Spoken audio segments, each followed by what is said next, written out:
All right, good afternoon, everyone. I imagine folks will be filtering in a little bit as they get settled after lunch. I'm delighted to be here today.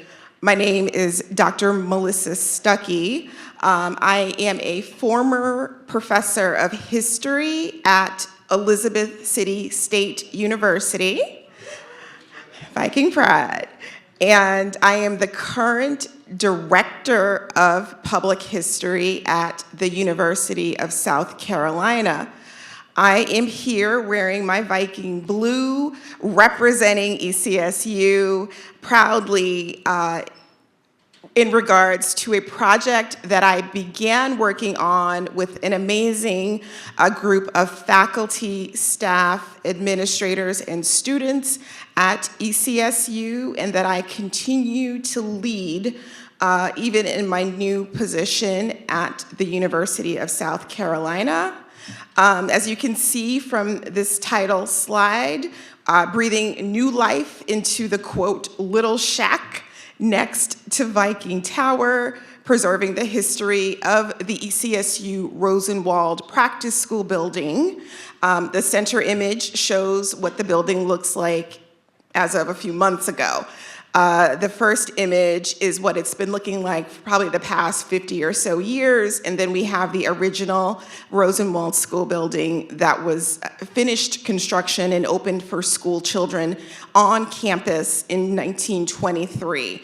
So this is an ongoing Rosenwald School rehabilitation project.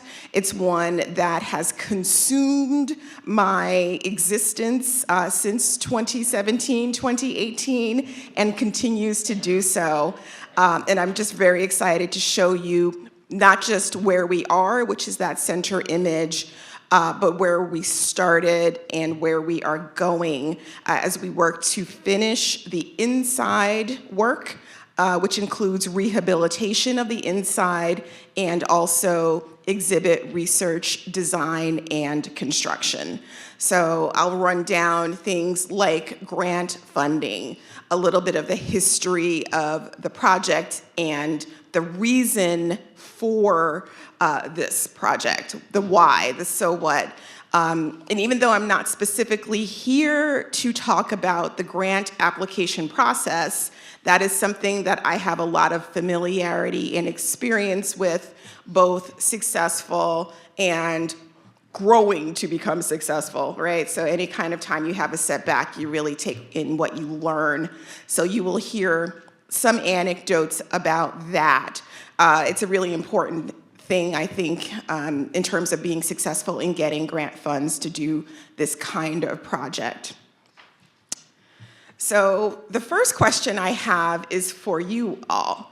Are there any, and I know there already are, and I'm very excited about that, are there any alumni or other affiliates, meaning folks who have family members who graduated from ECSU or worked on campus or are from Northeastern North Carolina, from Elizabeth City? Raise your hands. I'm just so happy to see you all here. Do you recognize this building? Folks who were on campus, do you recognize this building? This building is described in the title page as the, quote, little shack, right? And that is a quote from a recent alumni, someone who graduated from ECSU and was in the ROTC. And up until about 5 years ago, this building was the headquarters for ECSU's ROTC Viking Battalion. And he remembers, now that they've moved into much nicer facilities, he remembers this as the little shack that they had been in before they moved into their much nicer facilities. He was interviewed and it just kind of came out. So there was not an interview about the Rosenwald schools at all. He was on campus flying a big giant helicopter and showing that off and just marveling about how the campus had grown. And I saw it on YouTube and it just tickled me. It didn't make me mad, it didn't offend me. I've been working on this thing for 6 years. He doesn't know any of that. It tickled me because he has no idea yet what this building is and what its long history is and where the Viking battalion and his experience fits into that longer story. And there's an opportunity there for storytelling. And that is what I do as a historian. It's all about storytelling, to tell people who give you money why something is important. They want to know. And he, this very young alumni who perhaps did pull-ups on that pull-up bar in front of the building, who certainly took meetings and got his uniform in front of this building, just like generations, 4 decades of ROTC alumni before him did, does not yet know where he fits in this history. And that's exciting to me because I get to be a part of learning his experiences with the building and then making sense of those in a way that helps to tell a story. Before, obviously, it was ROTC's space, it was a Rosenwald School building. It was built in 1922 during ECSU's state normal school years. ECSU, many of you may know, was established in 1891 by North Carolina Representative Hugh Cale, an African-American man from Pasquotank County, who introduced a bill which provided for the creation of ECSU.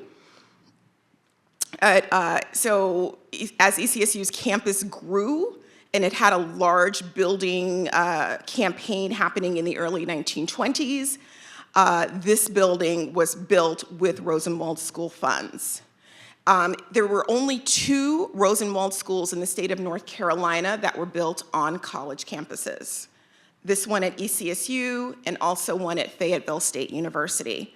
That building is no longer standing, which means that ECSU has the only Rosenwald school on a university campus in the state of North Carolina. Again, when I talk about storytelling and so what's, that is what I get to talk about. In addition to that, I get to talk about why this building is on a college campus. When I first came to see the building, it did look like a, quote, little shack. And my then colleague, or my now colleague, said to me, hey, we've got a Rosenwald School on our campus, do you want to see it? And I thought, what do you mean you have a Rosenwald School on a college campus? Rosenwald schools, those of you who attended one, or everyone in this room knows that they were largely rural schools, right? There was one on this campus to train the future teachers who went to the state normal school how to be teachers in what they called the common schools, these multi-year classroom schools. So this was a 3-teacher school that would have taught children from grades 1 through 6, sometimes 1 through 8, all in 3 classrooms. It's slightly larger than the traditional 3-teacher school, although it has the same shape because it had a library in it as well. And that's because it was a training school. So you'll see in the Rosenwald School designs, and I won't bring up things that I know that many of you are very familiar with, that this is a design, a standard design for a Rosenwald School that was modified to be physically larger to incorporate a library in order for it to function as a practice school at ECSU's campus. And yes, built with the support of the Rosenwald Foundation. Other things that I highlight forefront when I'm writing for grants, in addition to the fact that there's one standing Rosenwald School on a university campus in North Carolina, is that, and you all know this, North Carolina had more Rosenwald schools than any other state. And I also have counted amongst the 21 county region that ECSU represents, that there are 235 Rosenwald schools. This density of Rosenwald schools is the highest density in one region in this state. So I make those claims to say, why is this one important? Why is this one especially important? Why should you give us money, right? It is the only, on a university campus, we've got in North Carolina the most in any other state. And the density of them suggests a very important relationship between the state normal school in Elizabeth City and all of the Rosenwald schools around it in the 21 counties that we look for students from. So this is the Rosenwald School in relationship to the other schools that were, or the other school buildings on ECSU's campus that were built during this period. It was originally located next to the principal's house, which I also am working to rehabilitate, so my grants cover both of those two buildings. And it was near Moore Hall, which, if you've been on ECSU's campus, that is the oldest standing academic building on campus, which has also fairly recently been rehabilitated and reopened for university use. So my goals with my grants are to add to the rehabilitated property in ECSU's historic district and make them, again, usable for university use. So both the Rosenwald School and the principal's house had been unused for various periods of time. The principal's house, probably about a decade, and the Rosenwald School was really being underutilized as storage up until 2023, when I finally cleared it out with permission from the US Army. So some of the grants that we've been awarded, and I'm really thankful, we've been very successful in winning grants, mostly from the National Park Service. And here's a story of not success, right, or sort of success. Our first grant awarded, which I don't even include on here anymore because it doesn't matter too much to me, was from the National Endowment for the Humanities. So, and that's a really hard grant to win, so it's hard to say it doesn't matter too much to me anymore. But it came with a one-to-one match requirement. That is a very heavy lift for an HBCU, for anybody, without a huge team of people who can go out there and, frankly, we won $350,000. We had no capacity institutionally to raise another $350,000. So I had to kind of take what I got good out of winning that grant, which is to say, I knew we had a winning project, and apply for other grants, even before, quite frankly, we were turning down our award from the National Endowment for the Humanities. So these 2019 grants I applied for in 2018, or maybe even 2017, I can't remember. And we were awarded them, first the IMLS grant, which is open to African-American libraries or African-American serving libraries and HBCUs. And we use that for planning. And I cannot overemphasize the importance of taking the time, even when you feel that you don't have the time, taking the time to do planning, to get some money. It doesn't have to be $50,000, but to get money towards planning. Out of that planning, we developed what we call a comprehensive interpretive and design plan. We worked with an architectural company based in Raleigh, an African-American owned architectural company, Vines Incorporated, and developed an interpretive plan that a blueprint that we can refer back to, that we can keep ourselves organized with, and that we can show others to say, hey, we have thought this through. This is our passport to getting more money, more money, more money, right? At the same time as I applied to that IMLS grant, I applied to the National Park Service grant. And I applied for just under $500,000 and was awarded all of it, and learned from that experience, apply for all of it. It was a $500,000 max. I wish I could say, I hate having to say 498, 983. It should be 500. I could have found wherever that money fit. But this grant was for rehabilitation work. We got it, COVID happened as soon as we were getting moving. So things took time, right? So I did not want to and did not apply for grants until 2021 or 2022, which is what these other dates are. Sometimes I think about when whether they were representing when I applied or when I was awarded. So we did work. We did that CIP. We developed other projects to build momentum, smaller projects, and I'm a faculty member at this time there. So I'm working in the classroom. I have students who are working on Rosenwald, learning about the Rosenwald schools in the other communities, all of that kind of work. We're building momentum and building assets as we are being prepared to start the hiring process to do this rehabilitation work.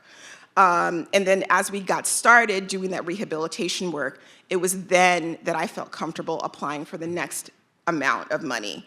By 2022, all of these grant floors had raised.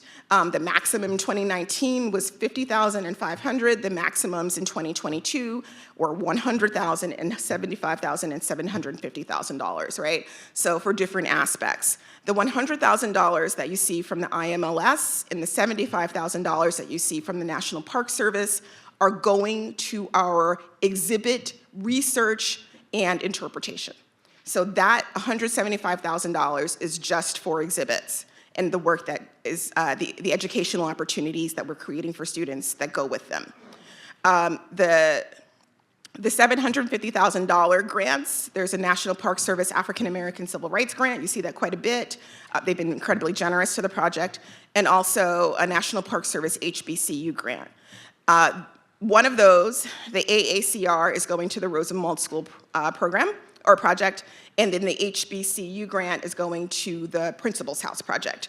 So in total, we have about $2.2 million that we have to rehabilitate this building, create exhibits, classroom space, and make it, again, an active part of our campus. In terms of calendar, and after this I'll speed up because I probably am running close to over. Grants awarded between 18 and 23, planning phase happening between 21 and 23.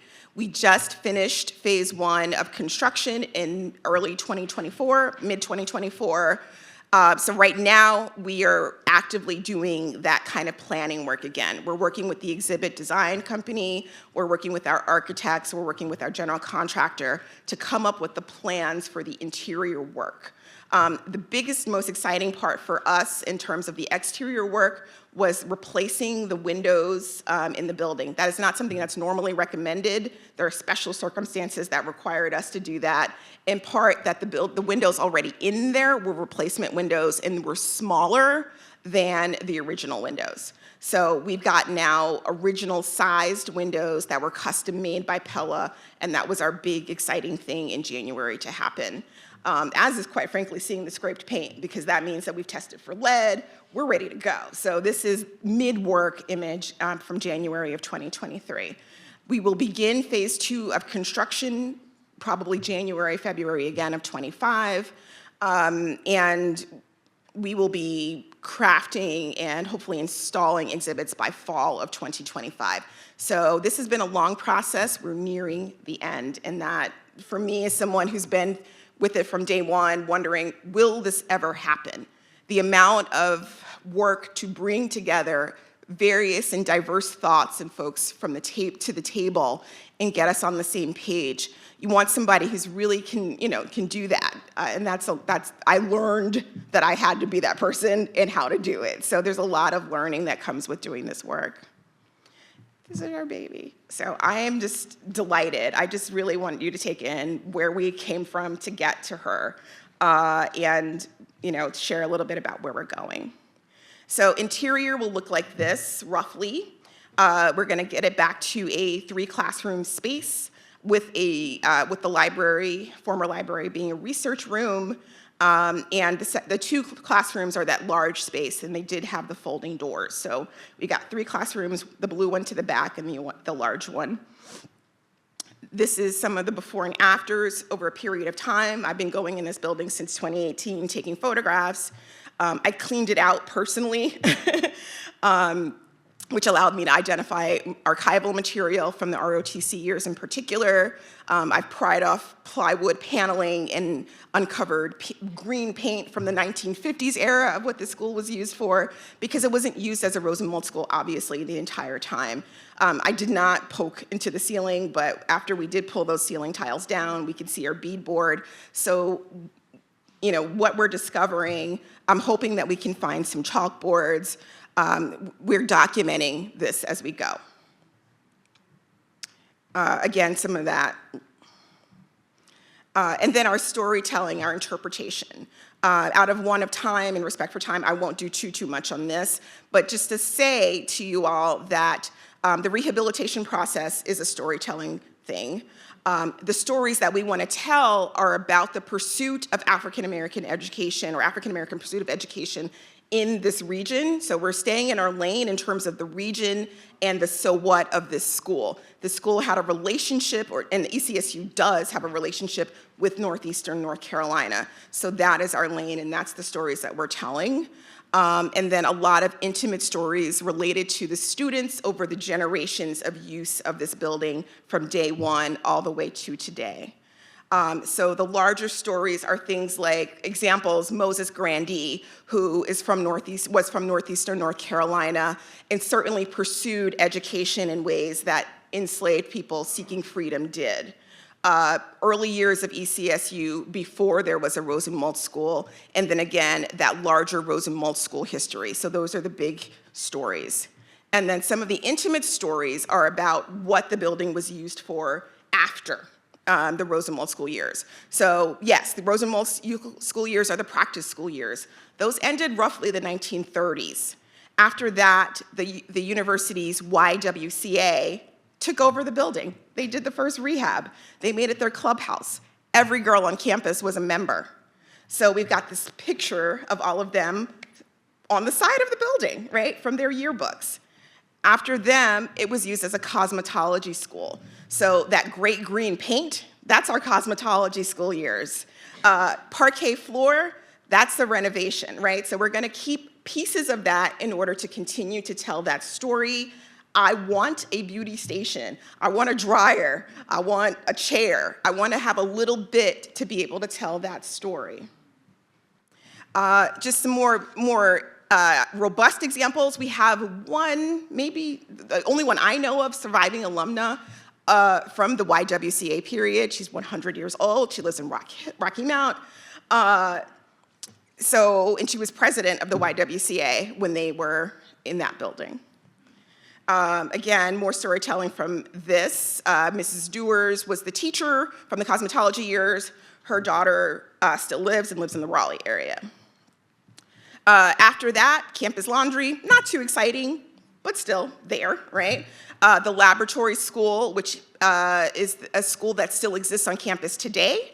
It's an observation school for our education and psychology students, and then the ROTC era, which started in 1981.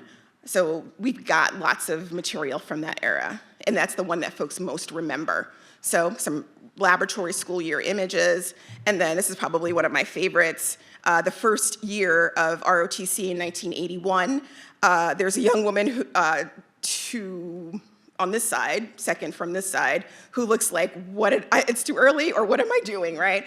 But here she is, 4 years later, commissioned officer, right? So there were so many storytelling and oral history opportunities in these later years in particular that we are now ready to do as we do these exhibits. More materials that we've pulled out of different kinds of archives. The curling, the heating iron comes directly out of the university archives, and the other two items come from me excavating the ROTC building, and then also talking to folks on campus and finding things like the ECSU Junior Marching Band. This is lab school kids, right, who were getting training from the marching band in order to do that kind of stuff. For the principal's house, real quick, I'm not here to talk about that. We are connecting public service in a private space in that thematically. So I'm looking for images and objects and materials that come from, particularly from the Bias family, who lived in this house for a very long time. Contributions, nobody does this alone, we all know that. So we've got librarians, we have a university archivist, we've got students like this ECSU student with the university archivist who helped us move the ROTC stuff into the archive. So there's history faculty, there's faculty in English, music, digital media studies, all of these different departments, university clubs like 1704 Media Productions, the university choir who's going to do some singing from the archive to create sound for our exhibits. So we're just doing all kinds of things. And then this is our, what do we want? We want your memories, we want your memorabilia. So whatever period that you might have a relationship or whatever that relationship might be, whether it's on campus or some of my new friends from Pantigo's Rosenwald School can say, if you're from those northeastern North Carolina Rosenwald schools, we're so excited and ready to start talking to you all. So that's it. Thank you all. And quickly, let's see, we've got this wonderful QR code. If you are, so memories, memorabilia, money, right? The 3 M's. So anyone who might be so inclined to give today or on Giving Tuesday after Thanksgiving, this QR code or this email address will get you there. And the trick is you've got to find NENCAA Research and Cultural Resource. You don't look for Rosenwald. So that's the main thing to write down. Look for that. That is our resource fund until I can get us a better name, which might never happen, right? So that's where you find us. But thank you all so much. Looking forward to talking after this.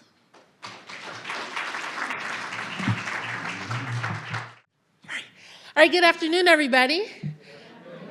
Yes, I love energy after lunch. I'm usually over in the state of Mecklenburg, so I know we don't come over to this side too often. So if you don't know me, I know at least one person knows me. I am energetic, so get ready. My name is Terri Wyatt. I am the president and CEO of the Charlotte Museum of History. We are the second oldest museum in the city of Charlotte and the largest history museum that you've probably never heard of in this county.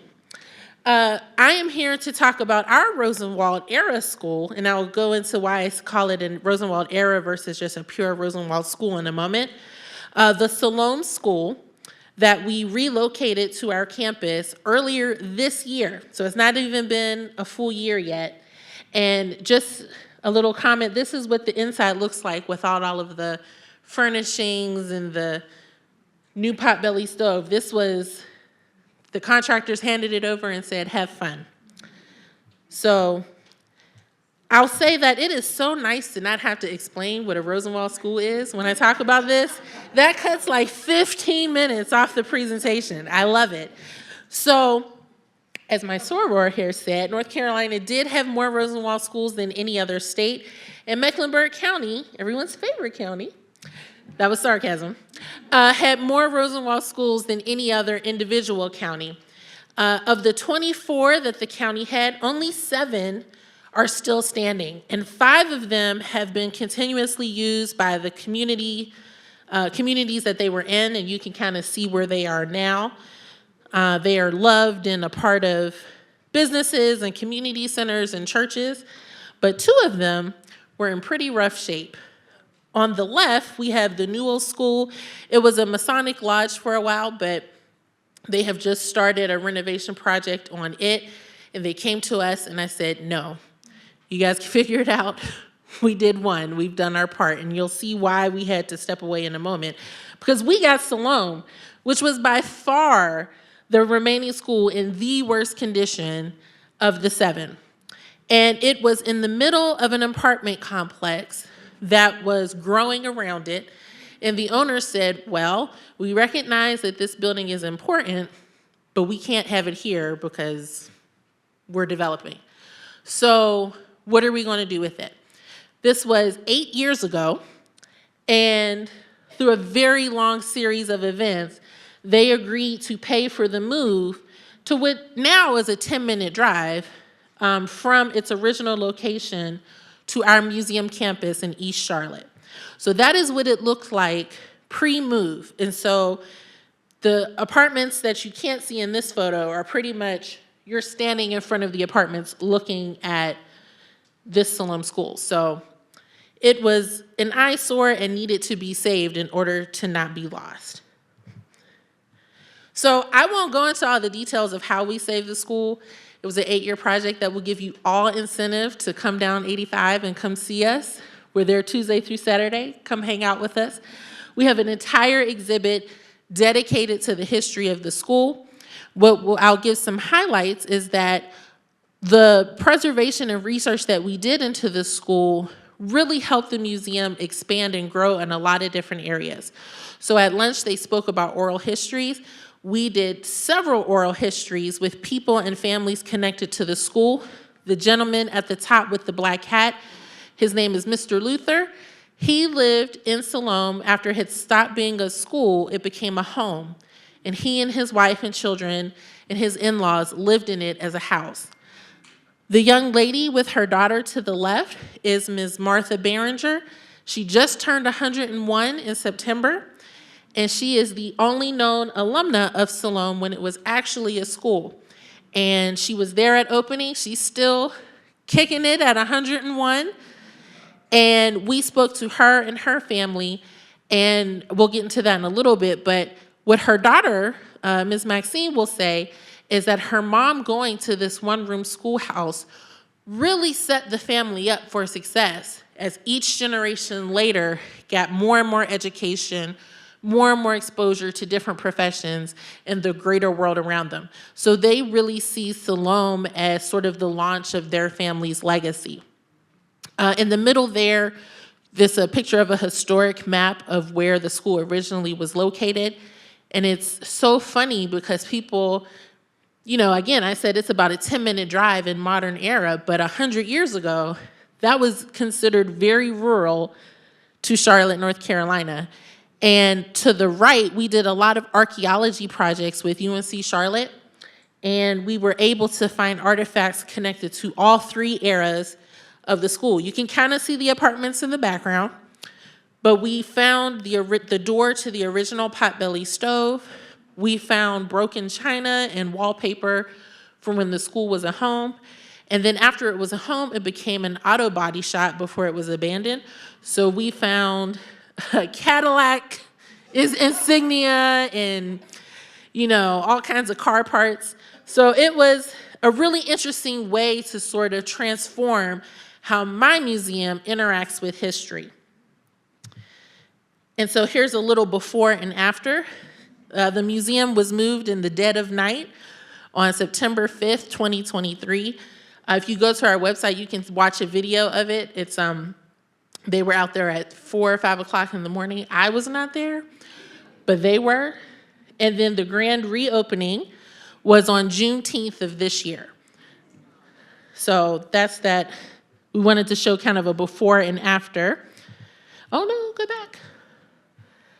At the opening, we had more than 300 people, and I mean, I know the South is warm, but it was close to 100 degrees that day, and I'm sure we all know Rosenwald schools were not air conditioned, so we felt that heat that day. But there is Ms. Martha Behringer and 4 generations of her family inside of the school. And then the last picture just kind of shows the wide array of ages of people who came in on that day. Everything from babies to Ms. Behringer, who was 100, now 101. So it is a treasure to the city and to the museum.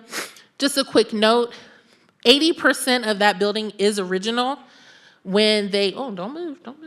When they turned the school from an educational building to a house, they put a tin roof on the structure. That tin roof is really what saved the wood internally. So those are cherry wood floors. 90% of that is original. The darker stains are oil stains from when it was an auto body shop. The smaller windows at the top are original. We had to replace those longer ones where the breeze would come in because it had been turned into a car door. We did paint samples to make sure that we matched the paint to whatever the original colors were. And those chalkboards, let me tell you, you don't know how large the chalkboard industry is until you try to find a historically accurate chalkboard to replace the one that was lost. So the desks in there are not original to Siloam, but they are from schools around North Carolina from the 1920s. Siloam opened in the 1923-24 school year. So we sourced those from across the state, and they are sitting on boards so that we wouldn't have to drill them into the floor to save the floor. So all that to say, Siloam has become an incredible part of the museum. We have historically been known as the Colonial History Center of Mecklenburg County, but we have specialized field trips available for all grade levels and all school types, including homeschoolers. We created an institute to help educators learn how to talk about uncomfortable topics such as racism, segregation, why was a school like this needed, what are the impacts of these schools 100 years later, et cetera, in a way that will not get them put on the news. And 1/3 of our visitors tour Siloam to this day. We have 5 historic structures, so this is our second most popular building on our campus. And when you come onto our property, the first thing you see is the museum, because it's huge. But then immediately to the right, you see this gleaming white building with a green roof, which green was the original color of the roof. We were able to color match that. And that's the first thing they say is, well, what is that? I want to go in there. So currently 1/3 of our visitors tour Siloam, which is an awesome revenue stream for us because that is an additional charge. But more importantly, it really helps us connect 18th century history with 20th century history and really show how Charlotte has changed over the last 250 years. But it's not all roses and sunshine having this school. The project did take 8 years. I am the 4th museum president to have had some influence on this, and that comes with a lot of baggage. A lot of the documentation is just non-existent for why some of the decisions were made. If you don't know my background, I am not a professional nor trained historian. Love history, love it to death, but my background is business and finance and management. And I told my board, if this project doesn't get done, we need to move on because it's ridiculous that it took 8 years to save something that everybody wants to support. We had city support, county support. Why is it taking so long? We still owe money on this project. We talk about funding, we owe just under $100,000 in invoices on this to this day, which means that by the time it finishes, the project will be almost 3 times the price from when they first started 8 years ago, the estimated cost to complete this school. So as I go through my annual budget process, this always makes me smile. But the school also exposes gaps in our interpretation. We talk about the 18th century, we talk about the 20th century. We do not do a good job of talking about the 1800s. And that's something that my team and I have really sat and thought about is, how do we close that gap so that we have a fuller look at our city's history and not go skipping the entire Civil War and Reconstruction and just say, oh, George Washington, and then FDR. Like, that's not a good history timeline. Competing brand awareness. So one of the things with Charlotte Museum of History is we had a long time where people just forgot about us. We're not in Uptown where the other museums are. We had a very insular kind of leadership that really was just happy running the museum the way that they wanted to run it. And they weren't necessarily interested in reaching out and engaging the community. That is no longer our MO. However, projects like Saving Siloam School and restoring the Rock House, which is the oldest home in Mecklenburg County, those get attention. And while we love that, it in turn creates brand competition for us as a museum. So people will fund Siloam and people will fund the Rock House, but they'll say, oh, but the museum, you guys don't need any money. And I have to gently remind them, if there are no people working at the museum, no one is taking care of these structures. So you need to fund the museum, you need to support the museum, you need to engage us so that we can do the work that keeps all 6 of these buildings operating, the 5 historic plus our museum building itself. Along those lines, Siloam got a lot of attention, especially when it first moved. But as I'm sure everyone working in history knows, we're gearing up for America 250. And that is just a different time period and era. The museum recently received a nearly $500,000 grant from the National Park Service to restore this home. It's not only the oldest home in Mecklenburg County, it's the 17th oldest structure in North Carolina. And that does take away from public perception of what's going on with Siloam and our school. And my team is working on that project plan to say, well, we don't want people to forget about this. How do we incorporate this lesson and these stories here, along with the work that we have to do that deals with this colonial time period? So, to not end on a sour note, Siloam has been a wonderful project to revitalize the museum. The Behringer family, when we had opening day, there were more than 30 of them there, so they were 10% of the attendees. And we have done probably 15 oral histories with people connected to this building in one way or another. The community loves it.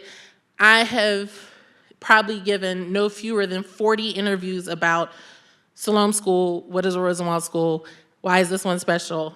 But it's exciting because that means people want to know. And so it really is an important part of our campus now and our story. But since I'm a business person, I did want to say there are downsides that we have to work through. So I have this graph here because it's not a challenge, it's an opportunity. So we do have opportunities with our Siloam School. Thank you.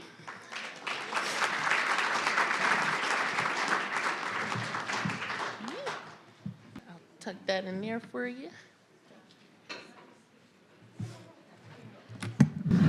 Good afternoon, and I'm Willa Wyatt, Chair of the Friends of the Mars Hill Anderson Rosenwald School in Mars Hill, North Carolina.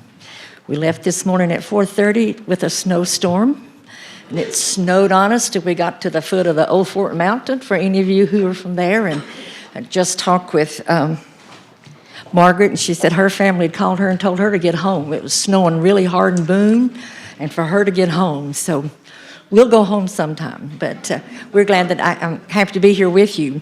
I want to share just a little bit, ditto to what everyone has said. You all have already heard a lot about the Mars Hill Anderson Rosenwald School from previous speakers today, and so I'm going to try to. I've asked about what Mr. Wilson said and some other folks. I'm going to try not to repeat a lot, but. When David and I, and this is my husband David, who's a retired school superintendent, and our daughter Jane, her brothers would not let us come unless she drove us to Raleigh because they think we can't drive.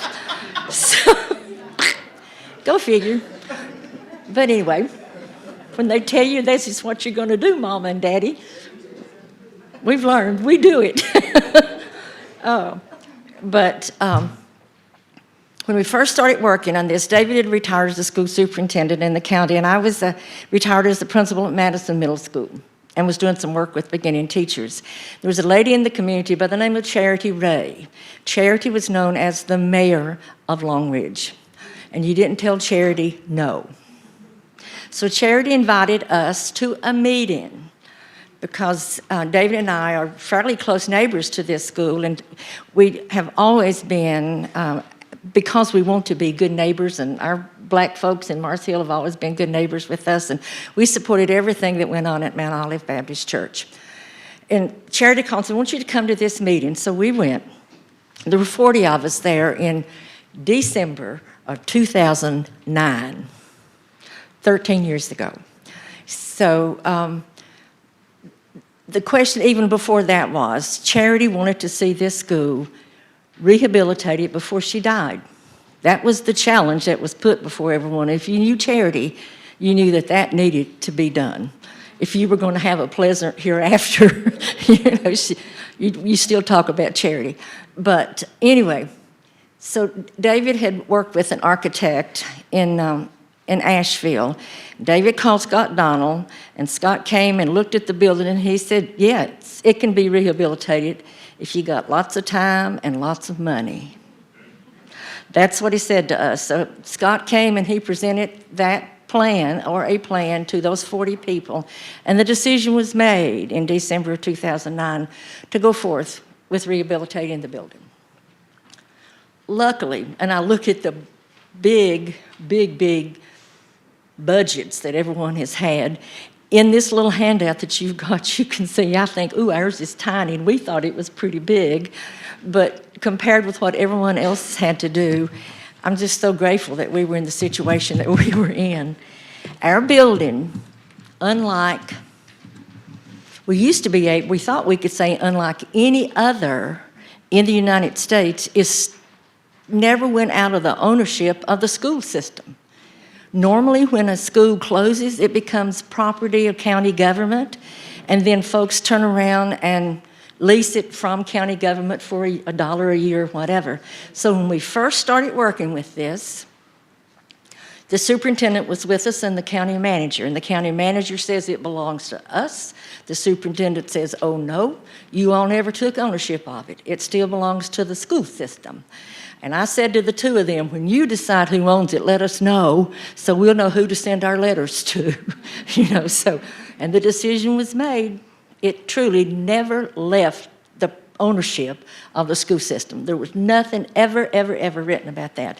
So the school system has owned this building from the beginning, still owns it today. And the group of friends that have worked on that, I've had the privilege to serve as the chair since April of 2010. I'm actually an interim chair. I agreed to do an interim while they elected someone else, and I'm still the interim. That's okay. But we formed a friends group, and that friends group has worked for 4 superintendents and 15 school board members. When I say work, volunteer, but we've done a lot of work, and it's been a big collaborative effort. Early on, as the folks that volunteered, and we had no idea who's going to show up, people showed up. We said, okay, here's a list. Here's some things that needs to be done. What would you be willing to help with? So we got our list from that, and so we started. We made the decision early on that didn't make any difference if we had 1 person or we had 50 people. We would meet the 2nd Tuesday of every month, and we have done that for 13 years. The only times that we missed were during COVID, and some of those we had Zoom meetings, and some of those we went in and stood in 4 corners of the building with the doors and the windows open, and had where we had to get together with masks on, so because we had to do a few things. So we've done that. So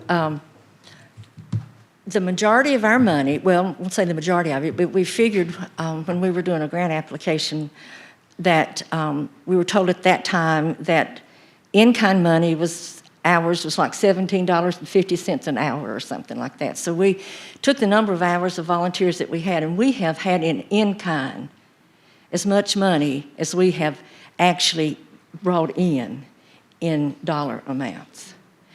We got in dollar amounts. And I've heard all of you talk this morning. We started out with a connection with Margaret Newbold, and we got Conservation Trust, and I think they talked about that. From the Preservation of North Carolina, and Claudia called one day and she said, we've got a National Park Service grant to pay for doing the architectural survey to see if your school might be eligible for the National Registry. And so that expense was taken care of, and we're on the National Registry, and thank you for that. We've participated with the National Trust. We were one of the first recipients of we'll make sure I read this correctly, of the African American Cultural Heritage Action Fund. We were one of the first recipients. We were one of 15. You talk about competition. I think there were like 700 letters of intent. 50 were allowed to go forward, and of those 50, 15 were funded, and we got $50,000. That jump-started us to really get to do stuff. Thank you. We only did as we had money to do. But once we got started, even before we started working on the building, one of the first things, and someone mentioned this morning getting a Lowe's grant, and that's what our folks wanted us to do. And I'd done grant writing in the school system, so the associate superintendent and some other folks and I got together and took what histories that had been, you'd done one and you'd done one, somebody else had done one, we put those all together. And 15 minutes before we had to put that thing in the mailbox, I read it and I said, folks, we'll get a really nice rejection letter from Lowe's because the ending paragraph and the beginning paragraph had the same thing happening 30 years apart. But we sent it on in, and we got that really nice rejection letter. And that let us know that we needed to get our act together and get our history done. So we just stopped except for cleaning out. I'd like for you to look on the inside of the little collage. Most folks have no earthly idea. You see the little picture up at the top that says 2010. On the back of this is a QR code that you can go on, and our life flashes up in front of you. This is a really good-looking picture to what it looked like in 2002. Trust me. But look below it. It's a picture that says 2012. What do you think had happened in that building? Can you see what it might have been? It was a burley tobacco barn. You see those poles and things hanging up in there? That was the last function that it was before it was nothing. Before Burley Tobacco Barn, it was a gymnasium where the local whites and black boys got together and played ball, and they had a March Madness every year in that building. We've got pictures, and if you look really carefully at the far end, as you look at, you can see the basketball goal still hanging in there, just a ring. But a lot of folks in Madison County have no idea what we're talking about when we say it's a Burley Tobacco Barn. But the windows were all taken out, and you have to have a lot of good airflow to cure burley tobacco. And so we think that because it was a Burley Tobacco Barn, that's what helped save it to the extent where it could be fixed. You can see the mothballing. That's what we were told we needed to do. That was the new term for us. We didn't know that meant closing up the windows. And then we had to get a building, meet with the building inspector to get on board with meeting all the building codes. And so he came and met with us, and at the same time we were working, there was $1 million home being built beyond the school. So he'd come back and forth to look at that $1 million building, and I'd wave at him and invite him in. He'd just kind of wave and go on. Every now and then we'd get him in, and I'd stop and just say, just come on in. He said, I know you're doing what you're supposed to do. It wasn't me, it was the folks that were working on it. But anyway, it was all finished. We had a fellow by the name of Dan Slagle. Jennifer, Kathy's name was mentioned this morning. Jennifer was our contact out of the regional office in Asheville, the Department of Natural and Cultural Resources. And we learned right quick like that we needed to not make a decision at all that Jennifer was not in on from the very beginning. So we did that, and Jennifer agreed to do that, and she came with us as many meetings as she could be there on the monthly meetings, but when she couldn't, if she needed to come at a different time, we would schedule to meet with her. But she and Dan Slagle, Dan is a historian, but he was our historical rehabilitation local person, to the place that when we finally got enough money to start working on it, and Dan would go check stuff out, and then Dan would send me a message, and I'd go up the next morning to the young folks that were building it. It got to the place that the young man would say, well, Willa, what did we do wrong yesterday? So I would share with them. They'd have to take it out, whatever they had done, not historically correct. And the biggest thing was, don't use Phillips head screws in this building. There would not have been any Phillips head screws when it was built. So they'd have to take that kind of stuff out. So that just kind of got the big thing. But Dan, before we ever started working on the building, he knew exactly where the 2 light bulbs were in the building once electricity came to the building in the 40s. Prior to the 40s, there was no electricity from 1928 on. There were bathrooms put in, water to the outside of the building in the late 40s, water into the building, and bathrooms put in the 50s. And we know that because when Dan went privy diving, he found one of the sinks and commodes that had a 55 date on it. We were able to save one of the sinks, and it's in the museum room. So, but Dan was that kind of person, and the archivists were talking about facts and other folks, and I'm thinking, check plus Dan, check plus Dan, check plus Dan. Because if we don't have something that he feels good about, he won't let us put it in print to share. And he calls our hand on it, and we thank him every time we meet because of that. And so, but look at those. The piano at the bottom, that was the original piano that was in the building. And that's basically the way we decided to leave it. We've had folks that have volunteered to get money to do a grant to have it made playable again, and we don't want it playable. We want it left just like that. So those are some buildings. The picture that Brent showed this morning in contrast with the students on the steps and students on the steps, those younger students or the current students on the steps are students from the Bonner Scholars from Mars Hill University. We're a mile from Mars Hill University. That's how close we are. And so they come and do projects. This particular project here, they were helping us get a trail lined up, and it was during Martin Luther King week. And that group of students won a $350 check for making pictures and doing that project on that campus from the Martin Luther King's fund. So that was a good group. We have the potbelly stove. You can see about 75% of our floor is original. We had to replace everything 5 feet out from the windows because over time, with that being gone, that had to be done from bottom up. But in the bottom right-hand corner, as we've been starting from the very beginning, getting our history in better order, we now have a history book, and so that's in there. After we got the African American Heritage Grant, we were featured in Preservation Magazine, and so we really feel proud about that. And then we had a visit when there was talk and consideration for enlarging or establishing non-contiguous sites for the National Park site for Julius Rosenwald. And our school was one that was visited. I don't know if we ever considered, but I can share with you that Brent Leggs was a pretty big contact person with the National Trust with that. And he was in a meeting, and he was going over what needed to be done and what would be considered to be considered for that national park. And so Brent says, well, they said, what would a school look like, or what would the site look like? And on the back, this is the picture that Brent had in his publication to say, this is what a site might look like. But now, there was only one that ended up meeting all the criteria. But we're just excited the building's finished. In 2022, we decided this is the time to celebrate. It's a school, and you graduate after 13 years. So we had our commencement, and we dedicated our history book.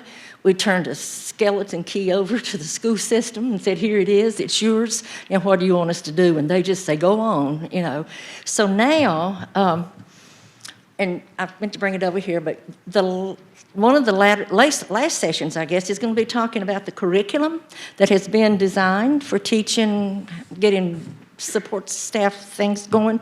So, and we have a copy of that, and we're excited about that. But we have at Mars Hill University the Ramsey Center for Archives and digitizing. We were talking about this. We've got drawers after drawers after drawers of stuff, and the folks said, let's just throw it away, and the folks at the university said, oh no, we'll digitize it for you, and we'll decide, and we'll keep the archives here. So that's going to be happening. But now, I would say to you, and I'm looking down through here, our biggest challenge was windows. That was our biggest challenge. Of course, you can see on one side is windows, and we wanted to put in double pane windows. And we knew the answer we were going to get from Jennifer and the National Trust is, no, you cannot do that. So we being the big group, was trying to decide what are we going to do. And we had just about made the decision to forego National Registry in order to be able to heat that building. You know, we could cool it in the summertime, we could push the windows up, but our building supervisor came one day and told David, said, "Don't you look at this?" And he had that brochure from Pella Windows, and so we said, okay, we've just gotten a Covington grant for $26,000, and called Jennifer and said, "Jennifer, we need to have a meeting." And so she came, and it was really funny. She was a little late. If you know Jennifer, that's not Jennifer. She never is late for anything. And so she apologized, and one of the men that was sitting in the meeting said, "You know, she's late. We may end up getting windows out of this." Just being silly. Well, she came in with the same Pella brochure that our person had, and she said, "Look, this set of double pane windows has just been approved for historic preservation for historic buildings." Yay. Immediately, we got those windows ordered, and we chuckled about it. The windows were $26,000. The building cost $2,100 when it was built. So anyway, but our whole story is go on this QR code, and we're just super proud of it. And now we are just working. I share with everyone, our challenge was rehabilitate it to its original state, furnish it for the modern day classroom. And so that's what we did. And it's wired for every bell and whistle. There's a 30-station computer lab, laptop computer lab. We have 30 hotspots so that we can serve as a technology space if anybody, actually they did some during Helene, some folks came there and used it. So, but we are just so proud of it, as you can tell. And we share being proud for all of you too, because it's just unreal how this story needs to be shared and carried on. So thank y'all.